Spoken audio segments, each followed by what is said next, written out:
ეხლა შენ არჩილერ დაგილევია ყავა გურჯა. არა მე ხა მოგიყვები ისტორია და შენ გამოიტანე დასკვნა. მათ ხო კრუგი არის?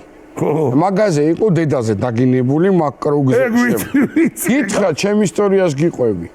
ხო და ჯერ კიდე კომუნისტების დროიდან იყო რომ გაზარდეს ეგ ჯარიმა რა 100 მანეთი თუ რაღაცა და 4-ჯერ გიხრიტავდნენ ტალონს, იმიტომ რომ ავარიები ხდებოდა, თელაველები არ უვლიდნენ რა, წრი არ უნდა გაგეკეთებინა და მერე ლარშიც კარგაბლომად გაზარდეს, მაგრამ არ გამოდიოდა და მერე რაღაცა პერიოდში იქ ფანტანი გაჩნდა და ამის რემონტი რო დაიწყო, მარტო სადაც დაგინებულია ის გზა დატოვეს და დაანგრეულია გომბორი გაკეთებული არ არის და მიდის მანქანების პერედოკის გამოცვლა თელაველები არ დადიან დაგინებულია და ცოლი მყავს ახალი მოყაი მეორეთ მივდივართ თელავში და მე ეს არ ვიცი ის რო გაფუჭებულია რა რო დავინახე ვერ გავალ ახლა რა გამორიცხულია და უკანასვლაში ჩავაგდე გავჩერდი და დავიწყე რა და რა იყო ჩემი სოლი მეუბნე რა მე მგონი მეთქი რაღაცა წნევა და დავჯდებიო მე და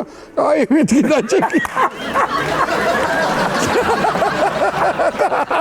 როგორი ადვილი გამოსავალი და გამოვატარე წამოვედი შემოვედით მაშინ მამაჩემი ცოცხალია და რა იყო რამდენად სულად გახდაო გურჯაანშიო და ეგრევე იყიდა რა ადგილასო და აიო კრუგინი ვარიო და ოხ შენი და რა მექნა მეთქი ხამას არ ეკუთვნი ხავას დავლევი არა კარგი პირველ